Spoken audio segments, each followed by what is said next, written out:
BJP high command ಅಂಗಳ ತಲುಪಿದ ಧರ್ಮಸ್ಥಳ ಪ್ರಕರಣ. ಈ ಧರ್ಮಸ್ಥಳ ಪ್ರಕರಣ ಇದೆಯಲ್ಲ, ಇದು ರಾಷ್ಟ್ರ ಮಟ್ಟದಲ್ಲೂ ಕೂಡ ಸುದ್ದಿಯಾಗಿದೆ. ಈಗ ಬಿಜೆಪಿ ಹೈಕಮಾಂಡ್ ಅಂಗಳ ತಲುಪಿದೆ. ಇವತ್ತು ರಾತ್ರಿ 9 ಗಂಟೆಗೆ ಬಿಜೆಪಿ ನಿಯೋಗ ಅಮಿತ್ ಶಾ ಅವರನ್ನ ಭೇಟಿಯಾಗಲಿದೆ. ಬಿವೈ ವಿಜಯೇಂದ್ರ ಅವರ ನೇತೃತ್ವದ ನಿಯೋಗ ಕೇಂದ್ರ ಗೃಹ ಸಚಿವ ಅಮಿತ್ ಶಾ ಅವರನ್ನ ಭೇಟಿ ಮಾಡಲಿದೆ. ಧರ್ಮಸ್ಥಳ ಪ್ರಕರಣದ ವರದಿಯನ್ನ ಈ ನಿಯೋಗ ಕೊಡಲಿದೆ. ಧರ್ಮಸ್ಥಳ ಕೊಪ್ಪಳ ಘಟನೆ, ಹಿಂದೂಗಳ ಮೇಲೆ ನಡೆದಂತಹ ಘಟನೆ, ಹಿಂದೂಗಳ ಮೇಲೆ ನಡೀತಾ ಇರುವಂತಹ ಹಲ್ಲೆಗಳ ಬಗ್ಗೆ ರಿಪೋರ್ಟ್ ಅನ್ನ ಅಮಿತ್ ಶಾ ಅವರಿಗೆ ಈ ನಿಯೋಗ ಕೊಡಲಿದೆ.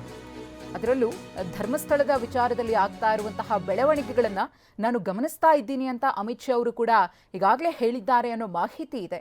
ಎಚ್.ಡಿ. ಕುಮಾರಸ್ವಾಮಿ ಅವರು ಕೂಡ ಈ ಘಟನೆಗೆ ಸಂಬಂಧಪಟ್ಟಂತೆ ಅಮಿತ್ ಶಾ ಅವರ ಜೊತೆಗೆ ಚರ್ಚೆಯನ್ನು ಮಾಡಿ ಒಂದಷ್ಟು ಮಾಹಿತಿಯನ್ನು ಕೂಡ ಹಂಚಿಕೊಂಡಿದ್ರು. ಆ ಸಂದರ್ಭದಲ್ಲೇ ಕೇಂದ್ರ ಸಚಿವ ಅಮಿತ್ ಶಾ ಅವರು ಎಲ್ಲವೂ ಕೂಡ ನನಗೆ ಗೊತ್ತಿದೆ, ನಾನು ಎಲ್ಲ ವಿಚಾರಗಳನ್ನು ಗಮನಿಸ್ತಿದ್ದೀನಿ, ಘಟನೆಯ ಬಗ್ಗೆ ಮಾಹಿತಿಯನ್ನು ಕೂಡ ಪಡೆದುಕೊಳ್ತಿದ್ದೀನಿ ಅಂತ ಹೇಳಿದ್ರು.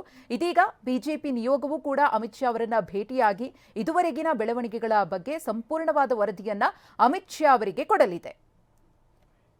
ಈ ಕುರಿತು ಮತ್ತಷ್ಟು ಮಾಹಿತಿಯನ್ನ ಕೊಡ್ತಾರೆ ನಮ್ಮ ಪ್ರತಿನಿಧಿ ಮಹೇಶ್. ಇಂದು ರಾತ್ರಿ 9 ಗಂಟೆಗೆ ಬಿಜೆಪಿ ನಿಯೋಗ ಅಮಿತ್ ಶಾ ಅವರನ್ನ ಭೇಟಿ ಆಗ್ತಾ ಇದೆ, ವರದಿಯನ್ನ ಕೊಡಲಿದೆ. ವರದಿಯ ಬಗ್ಗೆ ತೀವ್ರ ಕುತೂಹಲ ಇದೆ.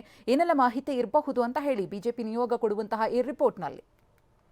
ಮಧುಶ್ರೀ, ಖಂಡಿತ ರಾಜ್ಯ ಬಿಜೆಪಿಯಿಂದ ಇವತ್ತು ಹೈಕಮಾಂಡ್ ಭೇಟಿ ಮಾಡ್ತಾ ಇರುವಂತದ್ದು. ಪ್ರಮುಖವಾಗಿ ಇವತ್ತು ರಾತ್ರಿ 9 ಗಂಟೆಗೆ ಒಂದು ಸಭೆ ಕೂಡ ನಿಗದಿ ಇರುವಂತದ್ದು. ಕೇಂದ್ರ ಸಚಿವರಾದಂತಹ ಅಮಿತ್ ಶಾ ಭೇಟಿ ಈ ಒಂದು ಬಿಜೆಪಿ ನಿಯೋಗ ಮಾಡಲಿದೆ ಅನ್ನೋದು ಕೂಡ ಗೊತ್ತಾಗ್ತಾ ಇದೆ. ಬಿಜೆಪಿ ರಾಜ್ಯಾಧ್ಯಕ್ಷರಾದಂತಹ ಏನು ವಿಜೇಂದ್ರ ನೇತೃತ್ವದಲ್ಲಿ ಒಂದು ಭೇಟಿ ಆಗ್ತಾ ಇದೆ. ಪ್ರಮುಖವಾಗಿ ಧರ್ಮಸ್ಥಳ ವಿಚಾರದಲ್ಲಿ ನಡೆದಂತಹ ಅಷ್ಟು ಪ್ರಕರಣಗಳು, ಅಂದ್ರೆ ರಾಜ್ಯ ಸರ್ಕಾರ ಕೈಗೊಂಡ ಕ್ರಮಗಳಾಗಿರ್ಬೋದು, ಮತ್ತೆ SIT ಪ್ರಕರಣ ಆಗಿರ್ಬೋದು, ಮತ್ತೆ ಇದರ ಜೊತೆಗೆ ಏನಾದ್ರ ವಿರುದ್ಧವಾಗಿ ಅಂದ್ರೆ ಧರ್ಮಸ್ಥಳ ವಿಚಾರವಾಗಿ ಹೋರಾಟ ಮಾಡಿದಂತ ಬಿಜೆಪಿ ಏನು ಸಾಕಷ್ಟು ಹೋರಾಟ ಕೂಡ ಏನ್ ಮಾಡಿದ್ದು, ಮತ್ತೆ ಸಮಾವೇಶ ಮಾಡಿದಂತ ವರದಿ ಕೂಡ ಈಗ ಬಿಜೆಪಿ ಹೈಕಮಾಂಡ್ ನೀಡುವುದಕ್ಕೂ ಕೂಡ ಸಜ್ಜಾಗಿರುತ್ತದೆ.